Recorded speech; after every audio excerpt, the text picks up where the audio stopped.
जय सच्चिदानंद दीदी माँ जी। प्रश्न मेरा ये है कि दूसरों के प्रयासों या एफर्ट्स, प्रयास मतलब एफर्ट्स, हम जिसके लिए कुछ प्रयास करते हैं, की तारीफ करना कितना महत्वपूर्ण है? दूसरों के प्रयासों की तारीफ करना कितना जरूरी है, कितना इम्पोर्टेंट है? और क्या हमें दूसरों से अपेक्षा करनी चाहिए कि वो हमारी तारीफ करें, या हमें स्वयं संतोषजनक होकर अपने कर्म करते रहना चाहिए? आधा छोटा सा बड़ा सा प्रश्न है। पहले रचना आधा ले हो। हाँ तो जी। क्या प्रश्न है पहला कि दूसरे के एफर्ट्स का हमें तारीफ करनी चाहिए? हाँ जी। ये है, दूसरे के एफर्ट की, दूसरे के कर्मों की, दूसरे की अच्छाई की तारीफ करना तो एक बहुत शानदार गुण है, सुपर डुपर गुण है कि कोई दूसरे की तारीफ करे। आजकल कौन किसी की तारीफ करता है? जहां कोई लालच होता है, कुछ होता है, तब तो कर देते हैं, अदरवाइज खुले दिल से कोई किसी की तारीफ नहीं करता। दूसरे की तारीफ करना बहुत जरूरी, अच्छा है। ये गुण कोई मामूली गुण नहीं है। अगर ये तुम्हारे जीवन में आ गया कि दूसरे की तारीफ कर दो, भाई ये काम मैंने बहुत अच्छा किया, ये आदत आपकी बहुत अच्छी थी, ये तो बात मुझे आपकी बहुत अच्छी लगती है, इसका मतलब तुम अपने वाणी का दोष हटा रहे हो। कि वाणी पे जो एक अनसुईया दोष शास्त्रों में कहा है, इस सही बात को ना कह के आदमी चुप कर जाए।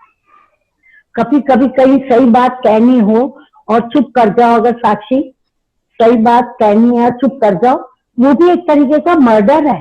दूसरा आदमी तलमला जाता है, सही बात ना बोलो। तो दूसरे की तारीफ करना एक बहुत अच्छा गुण है प्रेमियों। जो भी तारीफ करता है किसी की, एक तो उसकी वाणी शुद्ध होती है, वाणी में सच्चाई बोलती है तो शुद्धि आती है, आती है। और तारीफ करने से तुम भी उसको अच्छे लगने लगते हो। जिसकी तारीफ कर रहे हो वो भी अंदर से तुम्हें लाइक करना शुरू करता है। बिल्कुल बिल्कुल सच्चाई यही है। हाँ, सच्ची बात है कि तारीफ करना एक बहुत अच्छा गुण होता है। और जब तुम तारीफ करते हो तुम्हारी वाणी शुद्ध होती है, शुद्धि का मुंह पे अच्छा इम्पैक्ट आता है, और सामने वाला भी तुम्हारा फेवरेट हो जाता है, तुम्हें प्यार करने लगता है, तुम्हें भी अच्छा समझने लगता है। एक आधा प्रश्न और आधा किया है इसने रचना। हाँ जी, उसने ये प्रश्न किया दूसरा, दूसरा प्रश्न, अपेक्षा करनी चाहिए कि वो हमारी तारीफ करें कि हम, हाँ, कि हमें अच्छे काम करते हैं तो क्या हमें भी ये चाहना रखनी चाहिए कि वो हमारी तारीफ करें? हाँ जी, यही प्रश्न है। हाँ ये प्रेमियों, हाँ जी, गीता में क्या कहा है कि निष्काम कर्म करना चाहिए। निष्काम कर्म मीन्स के कामना रख के कर्म करोगे तो हो सकता है उसमें तुम्हें दुख भी मिले, हो सकता है सुख भी मिले। अगर तुम बिना कामना के कोई अच्छा कर्म करते हो तो उसमें सुखी सुख मिलेगा, दुख नहीं मिलेगा, क्योंकि तुमने किसी से कुछ चाहा नहीं है। क्योंकि दुनिया में गूंगे बहुत है। तुम कहोगे गूंगे, सभी की जबान है बहुत, तो नहीं, ये जवान नहीं, सही गलत कहने वाले गूंगे बहुत है। कौन किसी की तारीफ करता है? कोई नहीं करता। अगर हम ये सोच के ही करेंगे कि दूसरा तारीफ करे, नहीं तो हम नहीं करते, तो तुम अच्छे कर्म करने भूल जाओगे। तुम अच्छे कर्म करने भूल जाओगे कि तारीफ तो कोई करता नहीं है, मैं क्यों करूं।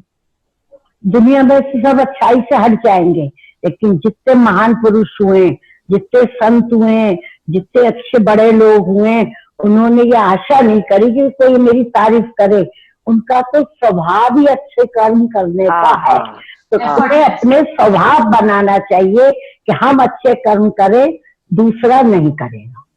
दूसरी एक बड़ी अच्छी बात कही मेरे से कल साक्षी ने। हाँ जी, बोला अच्छे कर्म इसलिए नहीं करने चाहिए कि कोई तारीफ करे हमारी। अच्छे कर्म अपने को खुश करने के लिए करने चाहिए। अच्छे कर्म हम करते हैं तो हमें खुशी मिलती है। अब तुम जरा सा कोई काम करो अच्छा, किसी को भी किसी को भी खाना खिलाओ, गरीब किसी परेशान की परेशानी दूर कर दो, तो उसकी दूर करने के बाद क्या तुम्हें रिलैक्सेशन नहीं मिलती? ये लगता है बहुत हाय कितना परेशान था, बेचारा शांत हो गया। हम्म, तुमने प्रश्न किया, उसको सुनना चाहिए कि अच्छे कर्म बदले में सुनने के लिए नहीं करने चाहिए, अच्छे कर्म स्वयं को खुश करने के लिए भी करने चाहिए। चाहिए। जैसे तुम लोग गीता की लाइन बोलते हो, मैं आपको करती प्रणाम प्रसन्न रहने के लिए। लिए पहले तुम जाते थे आपको प्रसन्न करने के लिए, तो मैंने कहा था हम प्रसन्न तुम्हारे प्रणाम से नहीं होते, तो अब तुम लोगों ने चेंज कर दिया कि मैं आपको करती प्रणाम प्रसन्न रहने के लिए। तो शुभ कर्म, अच्छे कर्म हमें दूसरे को शांति और सुख देने के लिए, अपने को सुखी रहने के लिए करना है, ना कि ये सोचने के लिए कि वो हमारी तारीफ करे। और तुम्हें तारीफ करते रहना चाहिए दूसरे की, क्योंकि ये एक बहुत महान गुण होता है किसी की तारीफ करना। ये जीवन में उतार लोगे तो बहुत लाभ ही लाभ। जय हो। जय हो। अच्छा लगा बीरा? बहुत बढ़िया। हाँ समझ में आ रहा है। कि कोई बार बार गलती करे तो क्या हमें उसे बार बार माफ कर देना चाहिए? कोई बार बार गलती करता है तो क्या बार बार हमें उसे माफ कर देना चाहिए? और कितनी बार हम दूसरों को माफ करें फिर? देखो पहले तो ये देखना पड़ता है कि सामने वाला जिसको माफ करने का प्रश्न उठा है वो कौन है, हमारे से बड़ा है, हमारे से छोटा है, या हम अलग, उससे कोई हमारे जीवन में महत्व नहीं है, या उसका हमारे जीवन में बहुत महत्व है। तब तो ज्यादा ये सोचना पड़ता है कि कब तक माफ करें। देखो जैसे हम लोग तकरीबन बताते हैं रचना कि साम दाम दंड भेद 4 नीतियां होती हैं जीवन को चलाने के लिए। बिल्कुल। साम दाम के पहले क्षमा भी कर दो, दंड भी दे दो। पहले क्षमा करो कि कह दिया तो 4 दफा, अब इसकी आदत है, शुरू से देख रहा हूं मैं, इसकी आदत है, छोड़, क्षमा कर दो। फिर अगर तुम दे सकते हो दंड, तुम्हारे में इतनी पावर है, तुम्हारा ऐसा रिलेशन है, जैसे छोटे को कोई होता है तो हम दंड दे के ठीक करते हैं कि नहीं ऐसा नहीं करना है तुमने, कब तक माफी मिलेगी? कोई छोटा बच्चे हो या अपने से छोटे हो जो तुम्हारी मानते हो, तब तो तुम दंड कह सकते हो कि हम नहीं बात करेंगे तुम्हारे, दंड दे दो। साम दाम दमन भी कर लो, जैसे कहा था माफ करो, दमन करो, ये तो करना पड़ता है। अगर कोई बड़ा है जिसके आगे तुम बोल नहीं सकते हो, साम दाम रखो, और अगर कुछ कर सकते हो तो दंड दे दो, और नहीं तो आखिरी स्टेप ले लो। सब में बढ़िया मैं समझ गई हूँ किसने कहा है ये, कि भेद कर दो, उससे भेद डाल लो। भेद मीन्स दूरी बना लो, दूरी मन से उसका त्याग कर दो। जिस समय तुम्हारे मन में पकड़ा हुआ है, गलती करता है, कभी कितनी बारी करूं, बहुत तंग करता है, घड़ी घड़ी रिपीट करता है, जिस समय तुम मन से उसका त्याग कर दोगे कि ये अलग मैं अलग, मैं अपनी शांति की कीमत पे घड़ी घड़ी इसकी गलतियों को रिवाइज करूं, उसका मन से त्याग कर देना चाहिए इंसान का।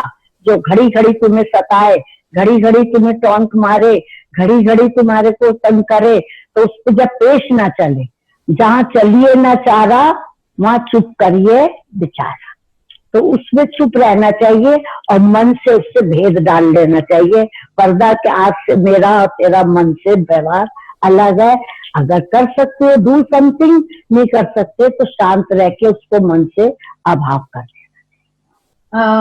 एक प्रश्न ये गुस्से के ऊपर है, जो शायद सबका प्रश्न होगा बहुत सारे लोगों का, कि जिस समय हमें कोई कुछ डांटता है या हमारे अगेंस्ट बोलता है, तो उस समय हमारे मुंह से गुस्से में जवाब निकल जाता है, गुस्सा आ जाता है हमें और हमारे मुंह से वो जवाब निकल जाता है। लेकिन आप बार बार सत्संग में और आपकी बात सुन के जो आप कहते हो कि मेक इट शॉर्ट, छोटा कर दो, तो अब ये हमने सीख लिया है कि जाके हम उस बात को खत्म कर देते हैं, जल्दी सॉरी कह देते हैं। लेकिन मैं ये समझ में नहीं आता कि उन क्षणों में, जिन क्षणों के अंदर ये सब कुछ घट रहा होता है हमारे साथ, उन क्षणों में हमें गुस्सा ना आए और हम ओवर रिएक्ट ना करें, और उसके लिए हमें क्या प्रयत्न करना? देखो, ओवर रिएक्ट तो बहुत बुरा है। ओवर रिएक्ट होना, बहुत गुस्सा खाना तो वैसे भी बुरा है। वो किसी ने, बड़े पुरुष ने कहा है ना कि if you are right, if you are right there is no need to be angry. If you are right there is no need to be angry, और if you are right wrong you have no right to be angry. बिल्कुल जी, बिल्कुल बिल्कुल। कि अगर तुम गलत हो तो गुस्सा करने की, चेतने की तो आदत बनाओ ही नहीं। और जिसने ये प्रश्न किया है कि समय पे मुझे गुस्सा आ जाता है, आ जाता है, तो भैया तू जीव है ना, भ्रम तो नहीं हो गई। जीव की ये क्वालिटी है, जीव के अंदर ये दोष है कि जो अंदर 5 शत्रु बैठे हुए हैं, कोई ना कोई समय पे फुंकार मारता रहता है। कभी क्रोध आ जाता है हमें, कभी लोभ आ जाता है। सारे गुण तुम लोगों के अंदर काम करते हैं, सबके अंदर करते हैं, सोच की बात नहीं है, सबके अंदर। तो ये गुण काम करने से जीव का स्वभाव है। गुस्सा भी आ जाना है, लेकिन थोड़ा अपने गुस्से पे, अपनी वाणी पे कंट्रोल रखना चाहिए, कंट्रोल करना चाहिए। क्योंकि अगर तुम गुस्से से एक बात, सही बात भी बोलते हो, तो तुम्हारी आधी बात की वैल्यू रह जाती है, उसका असर उतना नहीं होता जितना कि कोई पीसफुल बोले, समझाए तो बात चलती है। पर मैं समझ रही हूँ कि वो कह रही है कि गुस्सा आ जाता है, लेकिन गुस्से को एक तो कंट्रोल करो। एक जो तुमने कहा कि बाद में हम सॉरी कह देते हैं, तो हमारे सत्संगी संसारिकों की तरह पत्थर पर लकीर नहीं रखते, गुस्से की भी, गंदी बातों की भी बालू पर लकीर रखते हैं कि लकीर पड़ गई, लेकिन सॉरी बोल के उड़ा के लकीर को बालू पे मिटाते हैं। ये भी एक अच्छी बात है कि सॉरी आदमी कहना सीख जाए। जैसे मैंने अभी पहले प्रश्न में कहा था कि तारीफ करना एक बहुत ब्लेंडर, बहुत बढ़िया सुपर डुपर गुण है। गूंगे रहना गलत है, किसी सच्चाई को ऊपर लाने की वक्त चुप रहना। ऐसे ही क्रोध करना भी एक शत्रु है, गलत बात है, सारा तुम्हें दुखी करता है, माना, पर तुम बेचारे जीव हो। मैं ये नहीं कहूंगी कि नहीं आएगा, आ जाता है, बट प्रैक्टिस करो, अभ्यास करो कि एक बात को थोड़ा धीरे से भी कहना सीखो, थोड़ा सॉफ्टली कहना सीखो। और वो तुम बहुत अच्छा करते हो कि जाके बाद में सॉरी कह के और नॉर्मल, क्योंकि अगर गुस्सा हो भी गया उसके बाद नॉर्मल होके करोगे तो वो बात आज ही खत्म हो जाएगी। क्योंकि तुम सत्संगी हो, तुम गुरुमुखी हो, तो तुम लोगों को बालू पे लकीर रखनी है, पत्थर पे लकीर नहीं रखनी। जिस दिन ज्ञानी संत हो जाओगे उस दिन जल पे लकीर बन जाएगी, वो अभी बहुत मुश्किल है। उसके लिए अभ्यास करते रहो, अभ्यास करते रहो। यही प्रश्न कर रहे हैं। हाँ, क्या नीचे क्वेश्चंस लिखे हुए आ रहे हैं मेरे पास, सामने दिख रहे हैं कि हम, आप जो कह रहे हो कि मेक इट शॉर्ट और सत्संगी हो तो तुम्हें सॉरी कह देते हो, लेकिन हम अपने गुस्से को कैसे कंट्रोल करें? 1-2 टिप्स दे, इस समय ये लिखा हुआ। 2 टिप्स है। एक तो यही सबसे पहले याद रखो कि हमारा गुरु हमें देख रहा है, ओहो। अगर याद रखोगे कि वो देख रहा है, मेरे अंदर भी देख रहा है, वो कबूतर मारने गया कि वो मेरे अंदर देख रहा है। अगर ये याद रखोगे कि मेरा प्रभु, मेरा मालिक, मेरा दृष्टा मेरे को देख रहा है, और ये अभ्यास बना, वही आदत और नियम। अगर ये आदत बना लोगे कि मैंने धीरे बोलना है, मैंने गुस्से की बात को भी, क्या बात है, एक तो यूं कहना, नहीं आप हमेशा डांटते ही रहते हो, क्या बात है, डांटते ही रहोगे क्या? दोनों टोन में फर्क है। तो अगर तुम टिप्स चाहते हो तो तुम्हें अपना वॉल्यूम ट्यूनिंग ठीक करने का अभ्यास करना पड़ेगा। आदत को नियम में बदल दो, अपनी आदत को कि मैंने सॉफ्टली बोलना है, नियम में चेंज करो, तो तुम्हें हो जाएगा। 2 दफा बोलोगे फिर ये सोचो नहीं अच्छा जोर से नहीं, गुस्सा नहीं करना, तो तुम्हें वो आदत तुम्हारी बन जाएगी धीरे बोलने की। अच्छा होगा। करत करत अभ्यास के जड़मती होत सुजान।